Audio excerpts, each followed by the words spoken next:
I woke to the sound of bare feet slapping the hallway floor, and the door flung open so hard it rattled against the wall. My granddaughter's face was pale and wet with tears. She gasped the words like a gunshot.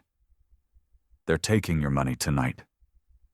For a moment, I lay still, staring at the old ceiling fan turning above me, its blades warped with age, and I felt a slow burn rise in my chest. I had known this day would come.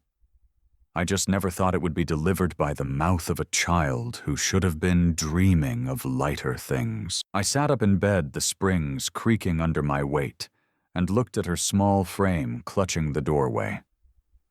The house was quiet, otherwise a thin August breeze pushing through the screen window and carrying the smell of cut grass and the faint diesel of the neighbor's truck. I saw her trembling, and I forced myself to move slow, calm, as if I hadn't been waiting years for such a warning. "Who told you that I asked my voice rough with sleep and years?" "I heard Uncle Jim on the phone," she whispered, eyes darting toward the hallway, as if he might materialize there. "He said they'd come after dinner when you're tired, when you won't fight." My chest tightened, but not from fear. I had long since stopped believing I could win a battle with shouting or fists. What lived inside me now was something colder, sharper, born of nights alone at the kitchen table with legal papers spread before me and the steady scratching of my pen. I told her to sit down, and she perched on the edge of the chair across from my bed, her knees pulled up like she wanted to vanish. She was only 12, still too young to know the lengths blood will go when money shines brighter than kinship. I reached for the nightstand where my father's old pocket watch sat its silver, dulled the chain curled like a question mark. I thumbed it open, though I already knew the time. My father had left me that watch when I was about her age, and every tick reminded me that time carries both warnings and answers if you're willing to hear them. The house I lived in was a modest ranch, faded white paint with a porch that sagged on the left side. I had lived there 40 years, long enough to watch the maples I planted turn from thin saplings into giants that clawed at the sky. The kitchen smelled always of coffee, the kind I brewed strong and black, and the living room held photographs lined along the mantel, most of them clouded by dust. In those pictures, faces smiled that no longer looked at me the same way. My sons had grown men's bodies but carried boys' greed in their hearts. They spoke of respect, yet circled me like buzzards waiting for the last of my strength. Brothers, nephews, cousins, blood that should have been my safety had turned into wolves. They whispered about inheritance at barbecues, their voices hushed when I walked past. Papers had gone missing from my desk signatures that did not match mine, had appeared on documents I had never seen. I knew their hands were dirty, though they wore Sunday smiles when they came to church. I rose from the bed, slipped on the faded flannel shirt hanging over the chair, and pressed my palm against the dresser, where a thin folder lay waiting. I had placed it there weeks ago, after the last time I caught a glance exchanged between Jim and Robert, the kind that passes over a man's head when he is no longer considered sharp enough to notice. The folder was my armor, though none of them knew it yet. My granddaughter followed me with her eyes. "Grandpa, are you scared?" I shook my head. "No, sweetheart, not tonight." The kitchen clock ticked loud as we moved down the hall. I set the kettle on the stove out of habit, though I knew I would not drink much of what it gave. The ritual steadied me. On the counter sat a pile of mail, most of it bills, some of it threats dressed as letters from lawyers. I brushed my hand across them and pulled out a single envelope I had hidden beneath. Inside was the key to the bank safety box, where I had placed the originals notarized and sealed beyond their reach. I had learned long ago that a man who trusts too freely ends up with nothing but stories of how he was robbed by his own. I chose instead to trust in the black ink on white paper, in signatures that could be tested, in dates that could be proven. I trusted in patience, the kind that grows heavy like a stone, but steadies the hand that carries it. Outside the window, I heard the crunch of tires on gravel. Headlights swept the driveway, slow and deliberate, before vanishing into the dark as the engine cut off. My granddaughter stiffened, but I laid a hand on her shoulder. Her heartbeat thumped through her thin bones. "They think I'm an old fool," I said quietly, almost to myself. "But I've been listening longer than they've been lying." A knock came at the door, firm and quick. Another followed, heavier, and a man's voice called my name with false sweetness.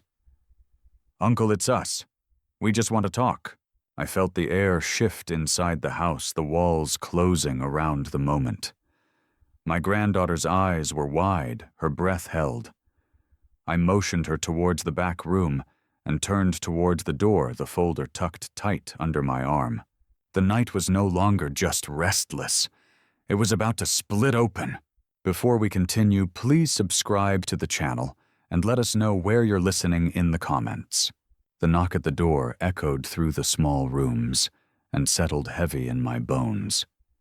I could feel the old wood frame vibrate with each pound, and the sound carried me back to years when I was the one knocking, coming home late from the mill shift, calling softly, so I wouldn't wake my wife or the children. Now the rhythm was different, sharp and entitled, like a man who believed he already owned what was on the other side. I didn't move right away. I let the kettle begin its low whistle, the faint hiss filling the silence, steadying me against the noise outside. My hand stayed on the folder tucked against my chest, my thumb pressing the cardboard edge as if to remind myself it was still there.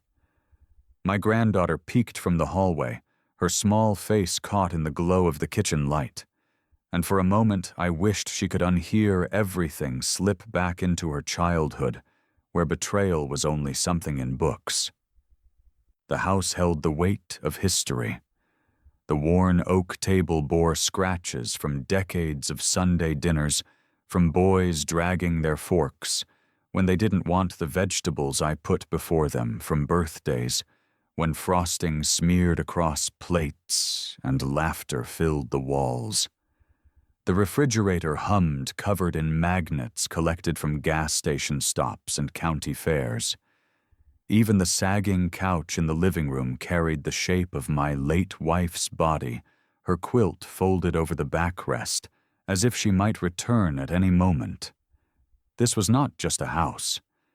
It was a record of the years I had held on a ledger more truthful than any balance sheet. I thought of her then, my wife gone nearly 8 years. She had been the one to believe that kindness could reform a man's heart. She told me often not to doubt our sons, not to assume the worst of them. I listened because I loved her, but after she passed, I saw the masks slip. Without her gentle eyes in the room, the calculations grew bolder, the words harsher, the hunger clearer. She had been my shield, and when she was gone, they saw only a door left unlocked. The voice outside called again, louder now. "Come on, Uncle, we just need to straighten a few things." Another voice, younger, impatient, added, "It'll only take a minute." I poured water from the kettle, the steam rising against my face. The bitter scent of tea leaves calmed me. I remembered mornings years ago when I would wake before dawn, pour a cup, and sit on the porch steps watching the sun crack the horizon. Those were the days I still believed my work could build something solid, something the family would cherish. I gave them land, I gave them shelter, I gave them more than I had ever been given. Yet standing here now, listening to the pounding on my door, I wondered if I had only handed them a prize they could not wait to tear apart. I sat at the table, cup in hand, and let the voices outside argue among themselves. I wanted them to wait, to sweat in the night air, to feel the sting of not being welcomed in. My granddaughter stayed near the hall, clutching the quilt from the couch. She whispered, "Grandpa, what if they come inside?" Her words cut through me sharper than the knocks. She was too young to carry this fear. I set the cup down, reached across, and took her hand in mine. Her skin was small, fragile, but her grip was fierce. She reminded me of her grandmother at that age, a stubborn spark in her that would not be put out. "I've lived long enough to know that fear only grows when you give it room," I told her quietly. "Tonight we'll let them carry their own fear for a while." I rose and walked to the cabinet near the wall. Inside, among old receipts and faded photographs, lay a locked tin box. I took it out, set it on the table, and clicked it open with a key I wore on a chain under my shirt. Inside were the copies, bank statements, notarized affidavits, every letter I had saved when I felt their shadows at my back. Each page was a stone in the wall I had built silently, waiting for the storm I knew would come. The knocking ceased, suddenly replaced by whispers just outside the door. The porch creaked under their shifting weight. Through the curtain I saw shadows stretching long across the siding, restless, unsure. For the first time it was them who hesitated. I thought back to my own father. He was a hard man, not cruel, but unbending as oak. He taught me that a man's worth was not counted in what he handed down, but in what he defended with his name. He carried his own battles to the grave, never once letting go of the ground he stood on. When I was a boy, I resented his sternness. Tonight, I felt it settle in my bones like an inheritance far more valuable than money. I looked again at my granddaughter. "You'll remember this night," I said. Not because of what they tried to take, but because of what they couldn't touch. Her eyes shone in the dim light, a mix of fear and something new, maybe pride, maybe confusion. A sudden thud shook the doorframe sharper than before, wood splintering slightly at the edge. The men outside had grown impatient. One of them cursed low and hot. Another muttered about calling someone else a name I recognized too well, a lawyer tied to their schemes. I stood folder in hand and walked towards the door. My heart beat steady, not from panic, but from the knowledge that I had been waiting for this exact sound. My hand touched the knob-cool metal under my fingers, and I drew a long breath. Behind me, the kettle hissed louder, steam pouring into the air, as though the house itself exhaled in time with me. Then the doorknob turned from the other side.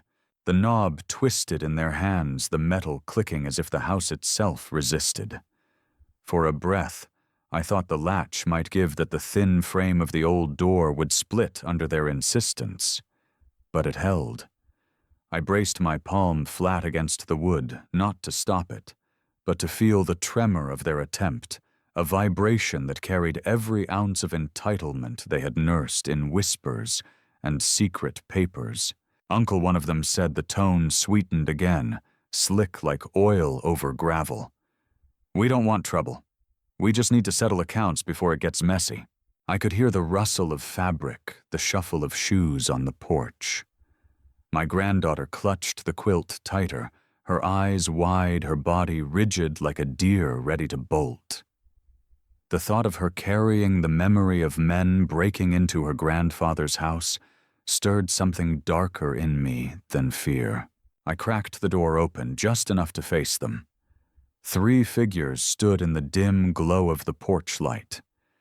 Jim was in front, heavy-set. His shirt stretched tight over a belly that had grown along with his appetite for my savings. Behind him, Robert leaned against the post, his jaw tight, eyes narrow. A third figure, younger barely more than a boy, shifted uncomfortably the lines of doubt on his face, betraying the bravado of the others. "You've got no right," I said, my voice calm, though my pulse pressed hot against my throat. Jim smiled, but it was the kind of smile that comes before a theft, not after a kindness. We're family. Family has every right. You're tired, Uncle. You shouldn't be handling all this paperwork. We'll make it easier on you. The words hit like small knives. I had heard their variations for years. You're too old to mow the yard. You shouldn't worry about bills anymore. Let us handle the bank. Every kindness disguised as a rope looped around my neck, pulled tighter each season. I opened the door wider and let the porch light fall on my face. I've handled my business longer than you've drawn breath. Don't mistake patience for weakness. Robert stepped forward, his voice sharp. We saw the papers, Uncle. You signed them. The transfer was clear. Maybe you forgot, maybe you don't remember, but the bank will recognize it. My jaw tightened. I remembered that day well. I had left my desk for only 10 minutes to fetch coffee. When I returned, the folder had been shifted, the pen I left capped, now dry from use. I knew the signature they had forged because it twisted the letters wrong, the loop of the R bent backward, unnatural. They thought an old man wouldn't notice the difference in his own hand. That small hurt burned hotter than the larger theft they tried to hide inside it. I leaned against the doorframe, letting them stew in silence for a beat. The young one shifted again, his eyes flicking from me to the folder in my grip. He swallowed hard, and I realized he had never wanted to be here. Perhaps he had been dragged by loyalty, perhaps by fear of his father. Either way, his discomfort was another crack in their front. You talk about family, I said slowly. Yet you sneak into my study. You touch my papers when I'm not there. You forge my name. Is that what family means to you? Jim's smile faltered, but only for a second. You're confused. We were helping you. You left things unfinished. I left a pot of coffee unfinished. I said, my voice low. Not my signature. The air thickened. My granddaughter shifted behind me, the floorboard creaking under her foot. The men caught the sound, their eyes darting past me towards the hallway. Robert's lip curled. So you've got her spying too, whispering in your ear. Kids don't know anything about money. She doesn't belong in this. That cut deep. Not at me, but at her. His dismissal of her courage sparked a flare I could not quiet. She had been the only one brave enough to warn me, the only one who still saw me as more than a wallet to carve open. She belongs wherever truth is spoken, I said sharply, and the boy on the porch dropped his gaze to the floorboards. Robert muttered a curse under his breath, but Jim lifted a hand to quiet him. Enough talk. We can do this easy, or we can drag it through the courts. You know how long that will take, how much it will cost. Better to let us handle it quietly. There it was. Their usual weapon, wear a man down with the threat of time, of endless papers of judges too tired to care. They wanted me to fold under the weight of bureaucracy.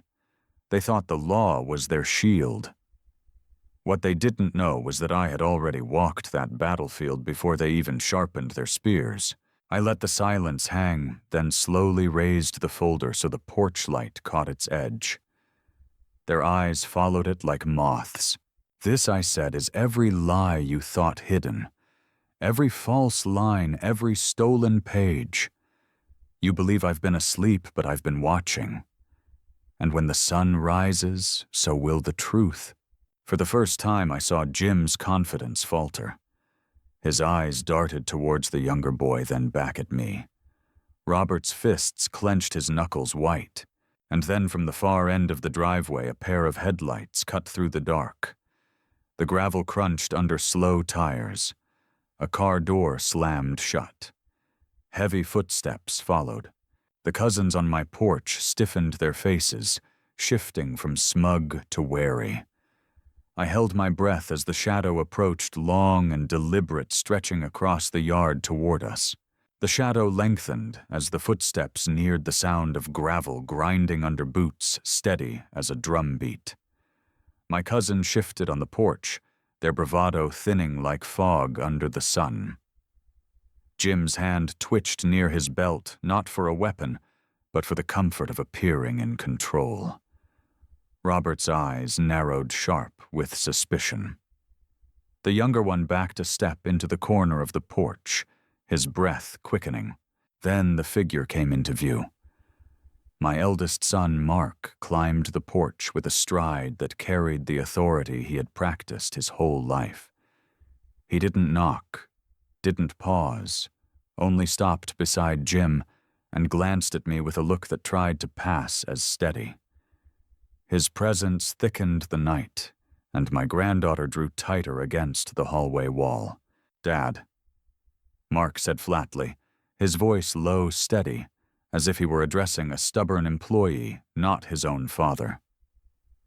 "Why are we doing this at midnight? You're making everyone nervous." The words were oil poured on open flame. They weren't meant to ease, but to spread, to turn the air heavy. He wasn't here to calm the storm. He was here to claim the thunder. I stared at him, the boy I had raised on fishing trips by the river, who once sat cross-legged on the porch, begging for one more story before bed. I remembered his small hand in mine as I taught him to hammer nails into the frame of the shed, his laughter ringing when the hammer slipped and hit his thumb. Those memories were real, carved into me. Yet the man standing here now looked at me not with love, but with calculation, as though I were a ledger line waiting to be erased. "You've brought shame to yourself," I said quietly, and his jaw clenched. "Shame," Mark snapped. "You've clung to control when you should have handed things down. You've turned brothers against each other by refusing to step aside. You want to keep the power until you die, and for what? So the rest of us have to pick up the mess." Robert grinned at that, his eyes lighting as if someone had thrown him a rope. "He's right, Uncle. You've created this. All of us sitting in limbo while you pretend you're still in charge. The farm, the accounts, the land, it's wasted with you." Each word piled onto the next gasoline, soaking into the wood beneath our feet. My granddaughter's breath came fast. She pressed her knuckles to her lips to keep from crying out, and the sound of her stifled sob cut sharper than any insult. I felt the years pressing on me then. The years of labor, of bending my back under the weight of mills and fields, of skipping meals so my children could eat. The long winters when I shoveled the drive alone, when I patched the roof with bleeding hands, when I kept the lights on by pawning my father's tools. And now they stood here, not asking, not honoring, but demanding, as if my sweat were currency they could cash without conscience. I looked at Mark again, searching for the boy I had raised, but I saw only a man hardened by greed, encouraged by the whispers of cousins who flanked him like jackals. He didn't flinch under my stare. He believed this was his moment the night the old man broke. "Step aside, Dad," he said. "Do it now before things get worse."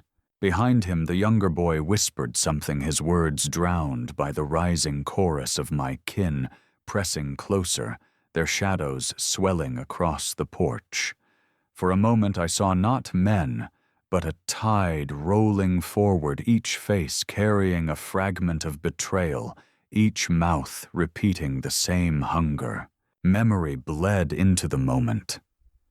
I saw my wife's face in the kitchen years ago, her hand on my shoulder as she said, "They need your strength, not your suspicion." She had believed that love could hold us together. I had wanted to believe it too. But tonight proved love was not enough to bind greed. The folder in my hand grew heavier. I thought of the papers inside the inked proof of every deception. I thought of the safety deposit box, the bank clerks who would confirm my words when the sun rose. And I thought of the girl behind me, her eyes wide, her trust in me absolute. The air thickened again when Jim leaned closer, his breath sour. "If you don't open the safe tonight, Uncle will do it for you. We know where it is. Don't make us tear this house apart in front of her." The words hit like a blade. Not because of the threat itself, I had long expected that, but because they dared to bring destruction into the home I had built to scar the walls that had sheltered every Christmas, every birthday, every goodbye. I stepped forward into the doorway, my frame blocking their advance. The night air wrapped around me cool and sharp. My voice came steady. "If you cross this threshold, you won't just face me. You'll face every truth you've buried." The porch fell silent for a breath. Mark's eyes darkened. Robert shifted on his feet. Jim's smirk twitched. Then, without warning, the younger boy blurted out words that froze the air. "I saw the papers," he stammered. "The ones at the bank. Grandpa already changed everything. He locked it all down." Every head snapped toward him. His face went pale, his lips trembling as if he hadn't meant to speak. The silence that followed was thicker than any storm. The boy's words hung in the night air like a bell that could not be unrung. Jim's head whipped toward him, fury burning in his eyes. Robert muttered a curse so sharp it split the silence, and Mark's lips thinned into a hard line. The younger cousin looked as if he wished he could swallow the confession back into his throat, but the truth had already spilled, and the damage was done. I felt my knees weaken not from fear, but from the sheer weight of the moment. For years I had carried suspicion like a stone in my pocket, heavy and constant. Tonight that stone was hurled into the center of the porch and shattered the false calm they had built. My chest tightened, and I had to grip the doorframe to keep myself upright. The men saw it. They mistook it for frailty. They didn't see that it was the grief of a father, not the weakness of an old man. Mark's voice cut sharp, trying to seize back control. "What did you see?" he demanded. His tone carried no kindness, only command. "You don't know what you're talking about." But the boy shook his head quickly, his words tumbling. I saw the clerk hand him the forms. "I was with you, Dad, when you left the room. He was there already finished. The accounts, the deeds, they're not yours. They're his."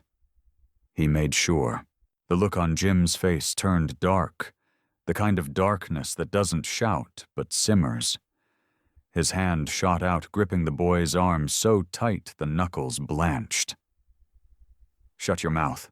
I wanted to move to pull the boy away, but my body betrayed me. My legs trembled, my breath caught shallow. I saw not only my enemies in front of me, but my family faces I had held as infants, children I had carried on my shoulders, men I had once trusted to guard the very house they now threatened. My mind slipped into memory. I was back in the church basement 30 years ago when we gathered for Christmas dinner. The air smelled of turkey and pine, my wife laughing as the children tore open gifts. Mark sat cross-legged on the floor, showing his cousins the toy truck I had saved weeks of wages to buy. Jim's laugh had been loud back then, untainted by greed, and Robert had lifted my youngest son onto his shoulders, proud to be the strong cousin. Those moments lived in me, still bright as embers. How could they burn so cold now? I swallowed hard, the folder still pressed against my chest. "All of you," I said. My voice cracking under the strain, were born under this roof. You slept in the beds I built, ate from the table I filled. And this is what you bring me. Threats in the night. Mark stepped closer, his face rigid. "You did this, Dad. You raised us to expect something. You gave and gave, then pulled it back. You made promises. You made us believe the land, the money, the house would be ours. Now you lock it away. That's betrayal. The word pierced me deeper than I expected. Betrayal. It rang inside my head because it was the word I had been whispering in my own thoughts for years, though never aloud. I had always feared they would betray me. Now they said I had betrayed them. The circle was complete, twisted until none of us could see where the wound began. My granddaughter shifted behind me, clutching the quilt like a shield. Her eyes searched mine, begging for strength I wasn't sure I had left. I felt my chest cave in the weight of age pressing down. For a moment I wanted to let go, to step aside, to give them what they wanted, just so the house could be quiet again. My body screamed for rest, for peace, but then the boy cried out. Jim's grip on his arm had left a bruise already forming. "Stop," the boy shouted, his voice high, breaking through the night. "I won't lie for you anymore. I won't." The sound jolted me upright. It was the echo of my own younger voice, the voice I had buried beneath decades of silence, the voice that once shouted back at my father when he demanded more than I could give. The boy's defiance rekindled something in me that had nearly died. I straightened my breath, steadying the tremor in my hands, turning into a fist. "He's telling the truth," I said. "And tomorrow the rest of the world will hear it too. The bank, the court, every place you thought your shadows could hide. I've kept the evidence, every page, every mark you forged. You thought I was blind, but I've seen you clearer than you see yourselves." Mark's face went red, his composure cracking. "You think the law will save you? They'll drag this out for years. You'll die before it ends." Maybe I answered, my voice firm again. "But you'll live to see yourselves exposed." Robert's hand twitched toward his pocket, and for a second I thought he might pull something more dangerous than words. My granddaughter gasped, her body pressed tight against the wall. The porch seemed to shrink, every heartbeat loud in my ears. Then headlights swept the driveway again, brighter this time, cutting across the yard like a blade of white fire. Another car door slammed. A voice called out, sharp, commanding, unmistakable. "Sheriff's Department. Step away from the house." Every head turned. The cousins froze their faces, draining of color. My knees nearly buckled with the rush of relief and dread colliding at once. Because I hadn't called them. Someone else had. The beam of the flashlight cut through the night, sweeping across the porch and striking their faces one by one. Jim's shoulders slumped. Robert cursed under his breath, and Mark's jaw tightened, as if he could grind the intrusion into dust by will alone. My granddaughter pressed closer to the wall, her eyes wide, but I laid a steady hand on her arm, feeling her trembling ease beneath my touch. Two deputies moved up the drive with measured steps, their boots crunching against the gravel, their hands hovering near their belts. The sheriff himself followed behind, taller now than the boy I remembered running drills on the high school football field. His eyes met mine, and in that glance I saw no surprise, no hesitation, only the recognition of a truth long overdue. "Evening, Mr. Harlan," he said evenly. "We had a call about a disturbance." The cousins stiffened. Mark cleared his throat, stepping forward with the authority he always tried to wear like a uniform. "It's a family matter," he said quickly, his words clipped. "Nothing for the law." The sheriff didn't blink. "Family or not, when we get a call about threats made at a man's home, we answer." He shifted his gaze back to me. "Is there something you want to say?" I opened my mouth, but the weight of exhaustion dragged against my ribs. The chaos of the night, the years of suspicion and watchfulness, the sudden crack of memory against betrayal, it pressed me lower than I expected. For a moment I felt the porch spin beneath me, and I gripped the folder tighter to steady myself. The deputies closed the distance, their lights glaring off the peeling paint of the siding. Robert shoved his hands into his pockets, eyes darting like a trapped animal. Jim's face glistened with sweat. Mark tried to speak again, but his words stumbled. It was the boy, the youngest cousin, who broke the silence. "I called," he said, his voice trembling yet firm. He pulled his arm free of Jim's grip and stepped toward the sheriff. "I couldn't stand it anymore. They forged papers. They've been trying to steal from him. I saw it." The air shifted sharp as a blade. The deputies exchanged glances, and the sheriff nodded once. His gaze swept back over the others, and for the first time I saw fear etched on their faces. Something broke loose inside me then. Not weakness this time, not collapse, but release. The boy's courage lit a fire I had nearly let die. I straightened my back, the old ache in my spine burning but no longer bending me. I stepped into the light, letting them all see me clear. "They think I'm a man without memory," I said, my voice carrying across the porch, low and certain. "But I've remembered everything. Every stolen page, every whisper in my own house, every false smile at my table.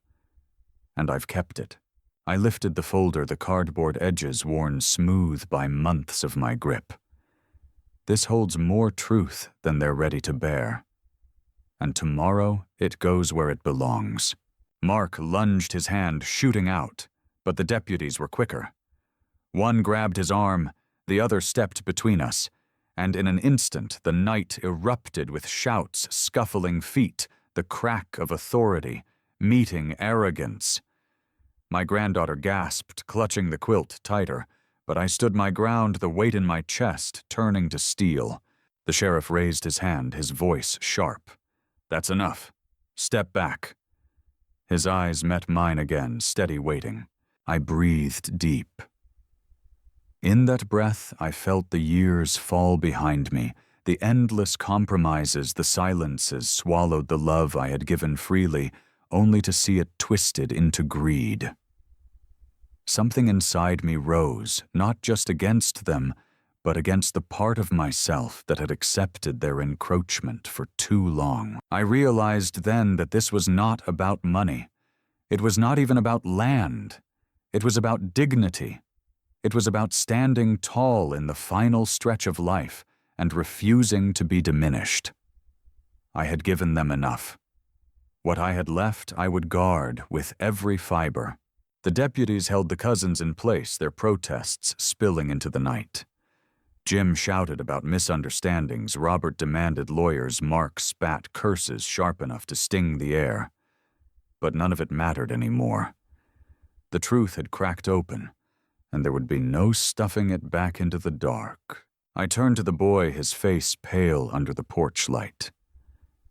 "You did right," I said. "Don't let them shame you for it." His eyes brimmed, but he nodded.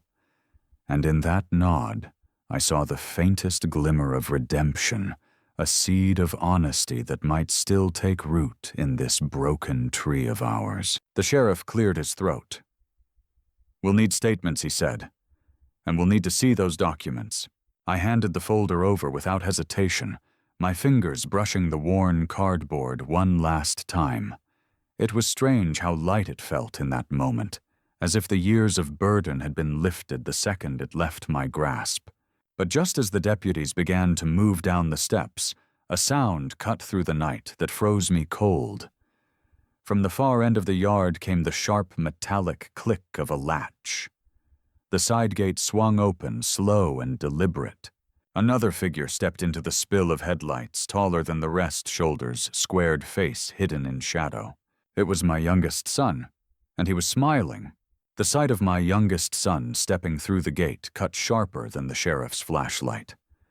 He strode forward, the gravel crunching under his boots, a smile carved thin across his face. It wasn't the smile of a man greeting his father. It was the smile of someone who believed the game was finally his. "Evening, Dad," he drawled, as though this were a casual visit. His eyes swept across the porch, lingering on the folder now tucked under the deputy's arm. "Looks like you've been busy." Mark jerked against the deputy's grip, rage sparking in his eyes. "Where the hell have you been? You were supposed to be here an hour ago." The younger son only shrugged, his grin widening. Sometimes the timing has to be right, and tonight it looks perfect. The sheriff stepped forward, his voice steady. "Sir, I suggest you stop right there. This situation's already tense enough." But my son ignored him. He looked only at me, his expression both mocking and hungry.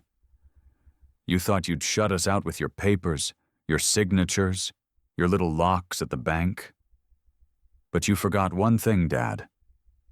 Blood runs deeper than ink." The words struck like a blow. For a moment I saw him not as the man he had become, but as the boy who used to chase fireflies in the yard, cupping them in his hands, whispering to me that he wanted to keep their light forever. I had held him close then, telling him some things weren't meant to be trapped. Now he stood here trying to trap me instead. I felt my granddaughter shift behind me, her small fingers clutching the back of my shirt. That touch steadied me. I lifted my chin and stepped onto the porch, fully facing him in the spill of headlights. "You've mistaken silence for surrender," I said. "But I haven't been silent. I've been building a wall you can't climb, and tonight you'll find out just how high it stands." The sheriff glanced at me, puzzled, but I didn't falter. For months I had prepared for this night, not only with papers, but with calls made in quiet hours, with accounts locked under layers of proof, with allies I had chosen carefully. I turned to the deputy holding the folder. "You'll find inside a notarized statement filed last month with the probate court. Every asset, every account, every deed, it's already transferred.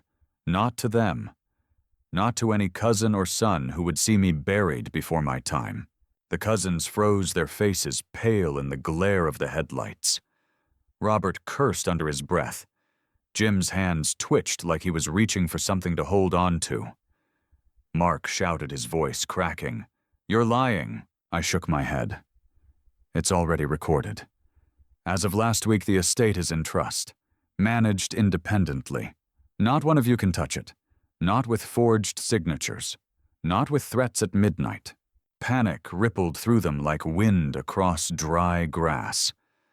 Jim staggered back a step, his bravado crumbling. Robert spat into the dirt, his voice ragged. "You'd rather give it to strangers than your own blood. Better strangers with honesty," I said, "than sons and nephews with knives for hands." The younger son's smile faltered. His eyes darted towards the deputies, then back at me, searching for weakness. "You think this ends with a piece of paper? You think some lawyer in town can keep us out forever?" I stepped closer, my voice low, meant only for him. "It's not the paper you should fear. It's the light. Everything you've hidden is about to be dragged into it, and light burns away rot." The deputies tightened their hold on Mark and Jim, who struggled like cornered dogs. Robert kept muttering his words, venomous but hollow. The boy who had called the sheriff stood apart, watching with wide eyes caught between terror and relief. Then my youngest son laughed, sudden and sharp. "You always thought you were clever, but you forgot the simplest truth, Dad. The trust only holds if the beneficiary accepts it." The sheriff frowned. "What are you talking about?" My son's grin returned cruel and certain. He named her. He pointed toward the hallway where my granddaughter stood clutching the quilt. "The girl. She's the one on those papers, isn't she?" Every head turned. The deputies, the cousins, even the sheriff, all eyes landed on her small figure framed in the doorway. Her breath caught audibly, her face flushing pale in the light. My chest tightened. I had wanted to protect her by preparing for the worst, by giving her a safeguard no one could touch. But I had never wanted her dragged into the fire itself. And now the fire had found her. The younger son's smile sharpened. She's a child. Do you really think the court will let her keep it? Do you think she can fight us? All you've done is hand us a new target." My granddaughter's lips parted a small sound, escaping half sob, half defiance.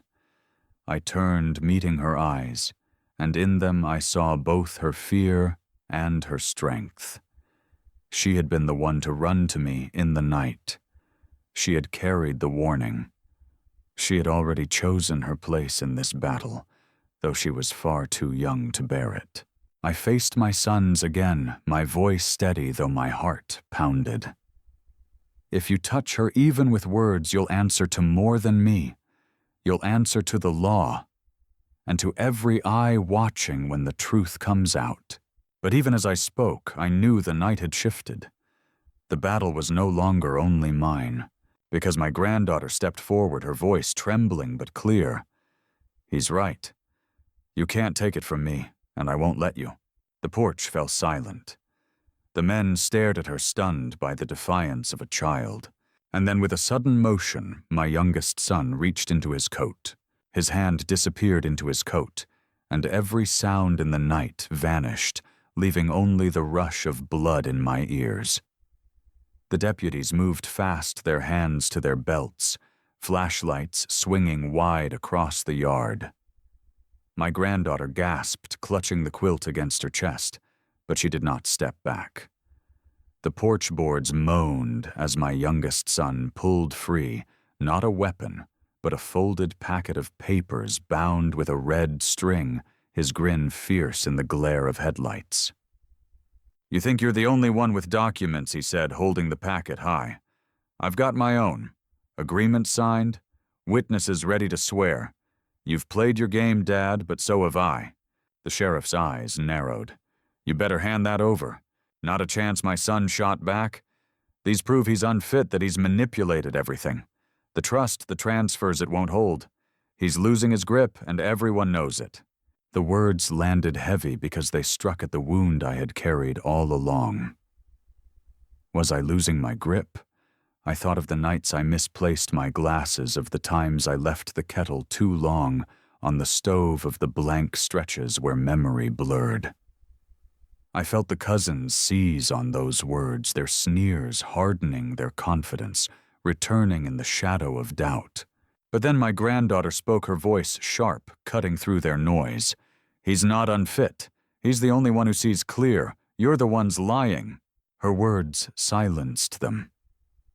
For the first time that night, it was not me standing against them, but her. 12 years old, wrapped in a quilt, stitched by her grandmother's hands, she stood taller than all of them. I looked at her and felt the sting of tears in my eyes. She reminded me of her grandmother when she was young, fierce in defense of what she loved. That memory straightened my spine. I stepped forward, my voice carrying across the porch. "You think you can bury me under papers, under lies written in stolen ink. But the law doesn't only live in signatures. It lives in truth. It lives in the testimony of the living. And she has spoken tonight with more honesty than any of you have in your whole lives." The sheriff gestured toward the packet. "Hand it over. If it's real, it will be seen. If it's false, it will burn." My son's hand shook just slightly, and in that tremor I saw the first crack. He had expected me to crumble, to falter before their accusations. He had not expected a child's voice to shatter his plan. Robert snarled, "She's just a kid. No court will take her word." The sheriff turned his head sharply. "The court will take mine, and I've seen enough tonight to know who's telling the truth." The deputies stepped closer, their shadows long across the porch. Mark pulled against their grip, his voice rising. "You think you can humiliate us in front of the whole town? You'll regret this, Dad. We'll make sure of it." Jim muttered bitterly, "All this over scraps of land and a few $1,000s. You could have made it easy. You wanted a war instead." I turned on him, anger steady, no longer boiling but clear as steel. This was never about land. It was never about money. It was about respect. You could have asked with open hands. You could have stood beside me as sons and nephews, not thieves, but you chose to take, to sneak, to forge. And now you'll carry the shame of that choice." The boy who had confessed earlier stood apart, shaking his head. His eyes glistened as he whispered almost to himself, "I don't want any of it. I just want it to stop." For a moment the night seemed to hold its breath. The words hung there, simple and honest, and I felt the echo of something larger, the truth that none of this had to be, that family did not have to turn into wolves. Yet it had, and there was no turning back.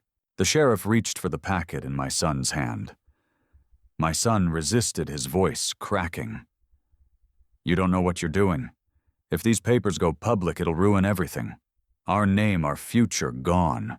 The sheriff said nothing, only pulled harder. The packet tore papers, scattering into the night air, fluttering like broken wings across the porch and into the yard. Some landed in the mud, others against the wheels of the squad car. One page stuck to the damp siding, the ink bleeding. My son cried out, lunging to gather them, but the deputies seized him by both arms. His body buckled the fight, leaking out of him as the papers slipped from his grasp. The cousins shouted their protests, empty their bluster, collapsing under the weight of authority. In the chaos, my granddaughter stepped forward and picked up one of the fallen pages. She held it out, her voice trembling but clear. "This isn't his writing. I know his writing.